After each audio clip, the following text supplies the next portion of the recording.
Hello students, मैं प्रदीप चौधरी और आप लोग इस YouTube चैनल पर पढ़ते हैं फिजिक्स। स्टूडेंट्स, आपकी जानकारी के लिए मैं बता रहा हूं कि अभी ये क्लासें साइंस गुरुकुल स्कूल की तरफ से चलाई जा रही है और अब साइंस गुरुकुल ने 11th क्लास भी स्टार्ट कर दी है। और अगर कोई भी रिलेटिव बच्चा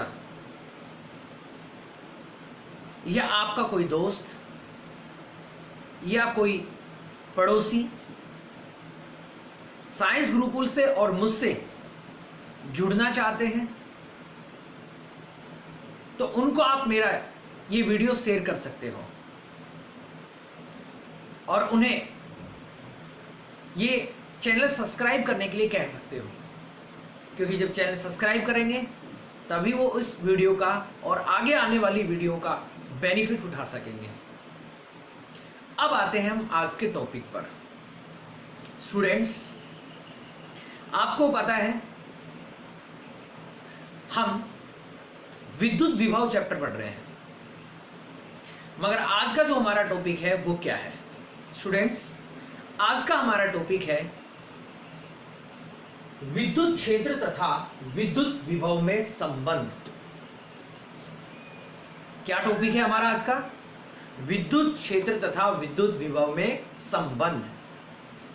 तो स्टूडेंट देखिए, फिजिक्स में आप एक चीज ध्यान रखेंगे, जब भी किन्हीं दो राशियों में संबंध आप क्रिएट करेंगे तो कोई एक ऐसी इक्वेशन का चुनाव करना पड़ेगा जिसकी हेल्प से आपको लगता है कि उनके मध्य संबंध आ जाएगा। अभी देखिए, आप हम करते हैं इसको शुरू। तो देखिए स्टूडेंट्स, विद्युत क्षेत्र और विद्युत विभव में संबंध ज्ञात करने के लिए हम एक विद्युत क्षेत्र बना लेते हैं। क्या होता है विद्युत क्षेत्र? पता है आपको? किसी भी आवेश के चारों ओर का वह क्षेत्र जिसमें अन्य आवेश बल का अनुभव करते हैं, क्या कहलाता है?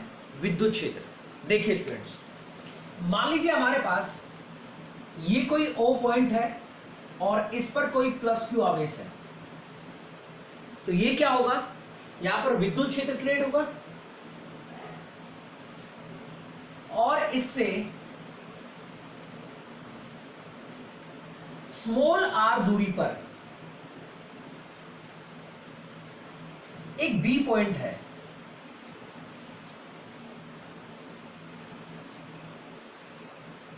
और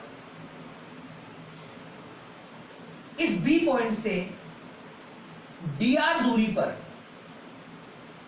एक A पॉइंट है। इस B पॉइंट पर कोई टेस्ट चार्ज रखा है, Q0 परीक्षण आवेश। अब देखिए स्टूडेंट्स, इस प्लस आवेश के कारण इलेक्ट्रिक फील्ड जनरेट होगा। उसकी डायरेक्शन क्या होगी? आपको पता है, पॉजिटिव चार्ज की वजह से जो इलेक्ट्रिक फील्ड की डायरेक्शन होती है वो आउटवर्ड होती है, बाहर की ओर होती है। यानी ऐसे हम रिप्रेजेंट करेंगे। ये हमने रिप्रेजेंट कर दिया ई वेक्टर के लिए डायरेक्शन। अब देखिए स्टूडेंट्स, मैंने अभी आपको बताया कि हमें कोई ऐसी इक्वेशन लेनी पड़ेगी जिससे हमें लगे कि रिलेशन आ जाएगा। तो यहां से मैं क्या कर रहा हूं? विद्युत विभवांतर ले रहा हूं। देखिए अतः विद्युत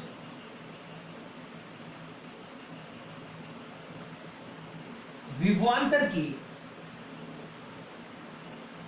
परिभाषा से, देखिए विद्युत विभवांतर की अगर हम परिभाषा से देखें तो हम क्या लिखेंगे? V base A minus V base B बराबर W, कार्य कहां से कहां तक का? B से A तक का, और Q0। ये इक्वेशन फर्स्ट हो गई। ये मैंने विद्युत विभवांतर की परिभाषा से लिखा है, यानी विद्युत विभवांतर का सूत्र लिखा है मैंने। यानी हम आवेश को कहां से कहां तक ले जाएंगे? B से A तक ले जाएंगे। इसलिए मैंने यहां पर इसके बेस में B से A तक लिखा है। ठीक है।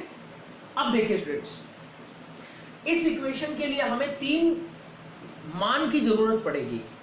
एक ए बिंदु पर विभव, दूसरा बी बिंदु पर विभव, और तीसरा परीक्षण आवेश को बी से ए तक ले जाने में किया गया कार्य। 3 चीजें पड़ेंगी। तो अब हम क्या फाइंड आउट करने वाले हैं? यहां पर 3 चीजें फाइंड आउट करने वाले हैं। ए बिंदु पर विभव, बी बिंदु पर विभव और परीक्षण आवेश को बी से ए तक लाने में किया गया कार्य। तो देखिए स्टार्ट करते हैं। अब स्टूडेंट्स एक बात बताइए, लास्ट की वीडियो आपने देखी होंगी पीछे की, तो आपको पता होगा कि विभव हम कैसे ज्ञात करते हैं। जिस बिंदु पर हमें विभव ज्ञात करना होता है उस बिंदु पर हम परीक्षण आवेश को कहां से लेकर के आते हैं? अनंत से लेकर आते हैं। हमें जिस बिंदु पर विभव ज्ञात करना होता है उस बिंदु पर हम एक परीक्षण आवेश कहां से लेकर आते हैं? अनंत से लेकर आते हैं। यानी जब हम अनंत से Q0 को आवेश को यहां B पर लाएंगे तो B बिंदु पर कोई ना कोई विभव उत्पन्न हो जाएगा, हाँ या नहीं? मान लीजिए B बिंदु पर विभव उत्पन्न हो गया, कुछ ना कुछ होगा, मैं उसको मान लेता हूं। माना बिंदु B पर विभव, ठीक, बिंदु B पर विभव, B पर विभव, तो B पर विभव मैंने कितना मान लिया? कुछ ना कुछ तो होगा। मान लीजिए V है, कितना मान लिया मैंने कि बिंदु B पर जो विभव आया वो V वोल्ट है। कितना वोल्ट है? V volt. अब स्टूडेंट्स B बिंदु पर विभव जो है वो V वोल्ट है, तो जाहिर सी बात है जब हम इस Q0 आवेश को आगे ले जाएंगे तो कार्य बढ़ेगा, और कार्य बढ़ेगा तो जाहिर सी बात है क्या बढ़ेगा? विभव बढ़ेगा, क्योंकि विभव का जो फॉर्मूला है V = W/Q0 है। तो इसका मतलब यह है कि V में और W में डायरेक्टली प्रोपोर्शनल है, यानी दोनों समानुपाती हैं, यानी कार्य बढ़ेगा तो विभव बढ़ेगा। अब देखिए स्टूडेंट्स, अगर यहां पर B बिंदु पर विभव V वोल्ट है तो जाहिर सी बात है इससे आगे ले जाएंगे तो कार्य बढ़ेगा, और कार्य बढ़ने पर क्या बढ़ेगा? विभव बढ़ेगा। क्या कहेंगे? इसलिए माना बिंदु A पर विभव, भाई A पर विभव क्या आ जाएगा? A पर विभव बताइए, A पर विभव आएगा, थोड़ा बढ़ेगा। कितना बढ़ेगा? V प्लस dV, और ये इक्वेशन हो गई 3। क्या हुआ स्टूडेंट्स? हमने बिंदु B पर विभव माना V, तो जाहिर सी बात है बिंदु A पर जब विभव होगा वो थोड़ा ज्यादा होगा क्योंकि कार्य बढ़ जाएगा, तो इसलिए हमने इसको क्या मान लिया? V plus dV। इक्वेशन 3 हो गई। अब देखिए स्टूडेंट्स, हमने A बिंदु पर विभव निकाल लिया, B बिंदु पर विभव निकाल लिया। अब हमें क्या फाइंड आउट करना चाहिए? अब हमें Q0 परीक्षण आवेश को B से A तक लाने में किया गया कार्य ज्ञात करना चाहिए। तो मैं लिखता हूं, अतः Q0 आवेश को B से A तक लाने में किया गया कार्य, B से A तक लाने में किया गया कार्य। अब देखिए स्टूडेंट्स,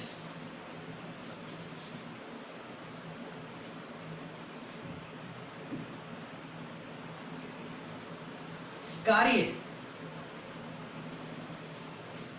आपने थोड़ा लेके आए हो, थोड़ा कार्य होगा, या हम चाहते इतना ही है तो W भी लिख सकते हैं। तो क्या हो जाएगा? F vector dot dr vector. अब देखिए आपको पता है जब दो सदिश राशियों का अदिश गुणनफल होता है तो क्या आता है? Cos theta. तो हम क्या लिखेंगे? dw बराबर में F dr कोस थीटा। अब थीटा क्या है? एंगल है यहां पर, थीटा का मान कितना आएगा भाई?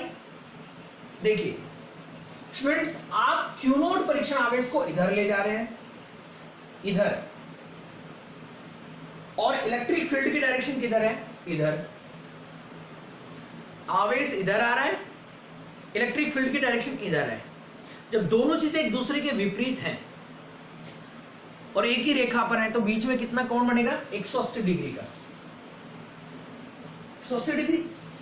अब स्टूडेंट्स यहां पे रखेंगे cos 180 का मान dw बराबर f dr, और यहां पर आ गया cos 180। आपको पता है cos 180 का मान कितना होता है? -1। तो क्या हो गया? dw बराबर f dr -1, यानी dw बराबर -f dr, करेक्ट। और ये इक्वेशन कितनी हो गई? ये फर्स्ट, ये सेकंड, ये थर्ड, और ये कितनी हो गई? फोर्थ। स्टूडेंट ध्यान दीजिए, मैंने कहा था रिलेशन क्रिएट करने के लिए एक फॉर्मूला लीजिए। तो हमने सबसे पहले विद्युत विभवांतर की परिभाषा से, यानी विद्युत विभवांतर का फॉर्मूला लिया, और मैंने आपको बताया कि इस विद्युत विभवांतर के फॉर्मूले के अंदर हमें 3 मानों की आवश्यकता है। पहला, ए बिंदु पर विभव जो हमने यहां पर मान लिया, सॉरी, बी बिंदु पर विभव जो हमने यहां पर मान लिया। दूसरा, ए बिंदु पर विभव ये हो गया, और तीसरा, बी बिंदु से ए बिंदु तक लाने में किया गया कार्य, ये हमने ज्ञात कर लिया। हमें इस फॉर्मूले के अंदर कितने मानों की आवश्यकता थी? 3 मानों की आवश्यकता, बी पर विभव की, ए पर विभव की, और यहां से यहां तक लाने में किए गए कार्य की, जो कि हमने यहां पर समीकरण 2 में, 3 में और 4 में ज्ञात कर लिया। लेकिन आप एक बात देखिए, क्या कार्य का मान पूरा हो गया? हमें इसमें बल की आवश्यकता नहीं है। ये कार्य का मान पूरा तभी होगा जब हमारे पास बल का मान आ जाएगा। अब ये बल कौन सा है और किस पे लग रहा है? तो जाहिर सी बात है, मैंने बताया आपको कि विद्युत क्षेत्र में जब कोई दूसरा आवेश आता है तो वो बल का अनुभव करता है। अब जाहिर सी बात है, इस प्लस क्यू आवेश के कारण एक विद्युत क्षेत्र बन रहा है, और उसके अंदर हम किसको लेके आ रहे हैं? क्यू नॉट आवेश को लेके आ रहे हैं। यानी विद्युत क्षेत्र में किस पर बल लगेगा? क्यू नॉट परीक्षण आवेश यानी टेस्ट चार्ज पर बल लगेगा। तो वो बल हम ज्ञात कर लें तो क्या कहेंगे? अतः विद्युत क्षेत्र द्वारा क्यू नॉट पर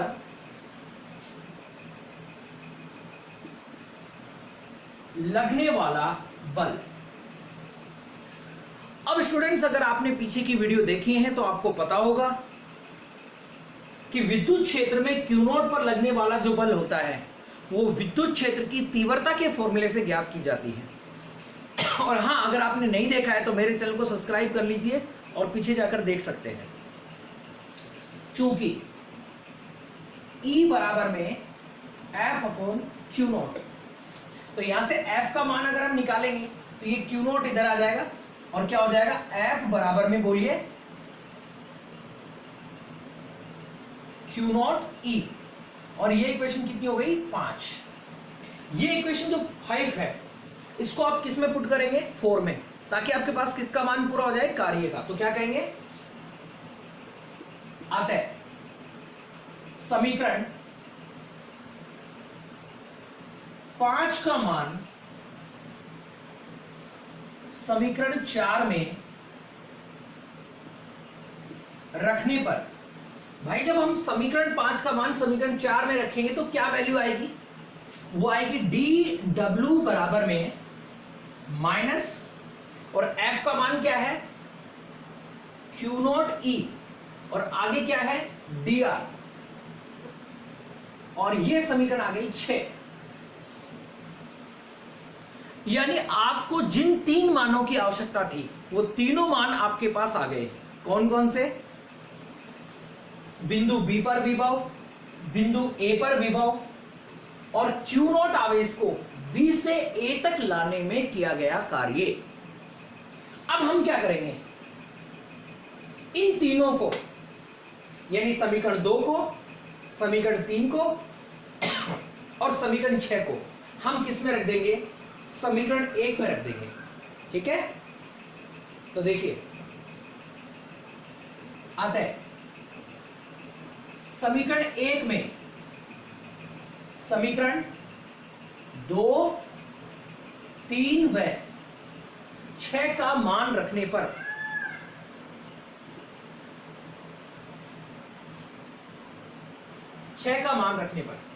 अब देखो रखेंगे तो क्या होगा, v बेस ए बिंदु पर जो विभव है वो कितना है, v प्लस डीवी, ये ए बिंदु पर विभव हो गया। अब क्या आना चाहिए, माइनस, अब क्या लेंगे, बी बिंदु पर विभव, तो बी बिंदु पर विभव हमने कितना माना है, v इक्वल टू, यहां पर बी से ए तक का कार्य ये रहा, देखिए समीकरण 6 के अंदर, minus Q naught E D R, minus Q naught E और डी आर, और नीचे क्या आएगा, देखिए क्यू नॉट। अब स्टूडेंट्स आप देखिए v से v कैंसिल आउट हो गया, क्यू नॉट से क्यू नॉट कैंसिल आउट हो गया, तो आपके पास क्या बचा, आपके पास बचा dv बराबर में माइनस e और dr, करेक्ट। फिर मैं दोहरा दे रहा हूं, आपने विद्युत विभवांतर का फॉर्मूला लिया है, उसमें 3 मानों की जरूरत थी, B पर विभव, A पर विभव और Q नॉट आवेश को B से A तक लाने में किया गया कार्य। आपने ये 3 चीजें ही फाइंड आउट की हैं और अब इन तीनों मानों को आपने समीकरण 1 में रखा है और ये अभी प्राप्त हुआ है आपके पास, dV बराबर minus E D are, correct. मैं इसे हटा देता हूं,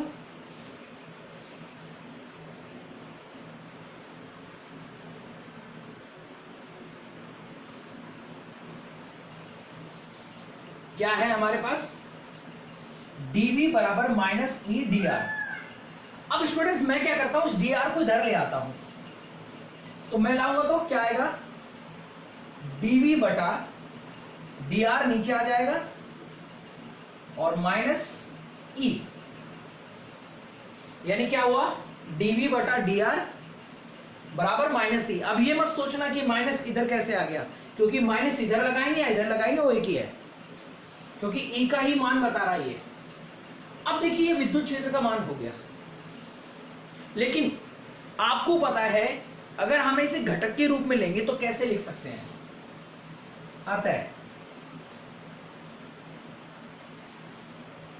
ये इक्वेशन हमारे पास हो गई, मान लीजिए 7 ई बेस एक्स, तो हम इसे कैसे लिखेंगे, माइनस डेल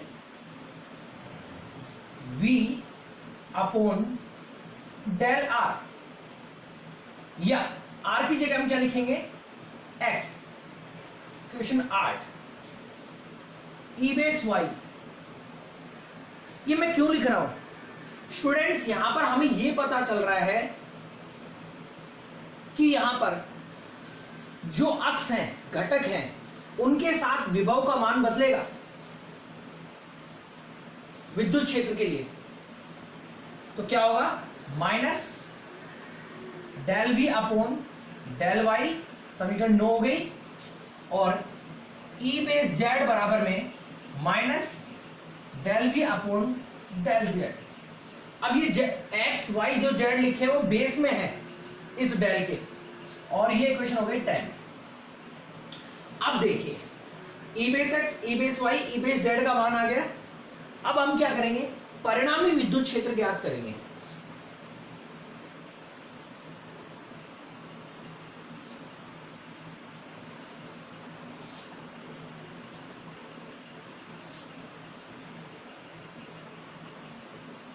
अतः परिणामी विद्युत क्षेत्र, परिणामी विद्युत क्षेत्र हम कैसे लिखेंगे, ई वेक्टर बराबर में ई बेस एक्स आई कैप, ई बेस वाई जे कैप और ई बेस जेड के कैप, और इक्वेशन हो गई ये हमारी 11। आपको पता है कक्षा 11 में आपने लिखा होगा ए वेक्टर को ए बेस एक्स आई कैप प्लस ए बेस वाई जे कैप प्लस ए बेस जेड जे कैप। आपको पता है इन चीजों का, जब हमने सदिश वियोजन पढ़े थे। तो अब हम क्या करेंगे, समीकरण 11 में समीकरण 8, 9 और 10 का मान रखेंगे। तो देखिए, अतः इक्वेशन 11 में इक्वेशन 8, 9 और 10 की वैल्यू पुट करने पर, रखने पर, तो क्या करेंगे, ई वेक्टर बराबर में ई बेस एक्स क्या है, देखिए यहां पर minus del we upon del base x, और आगे क्या आ गया आई कैप। अब देखिए प्लस है और इधर क्या है माइनस, प्लस माइनस माइनस, आगे क्या आएगा ई बेस वाई का मान del we upon del base Y J cap, फिर minus del we upon del base Z और के कैप। ठीक है।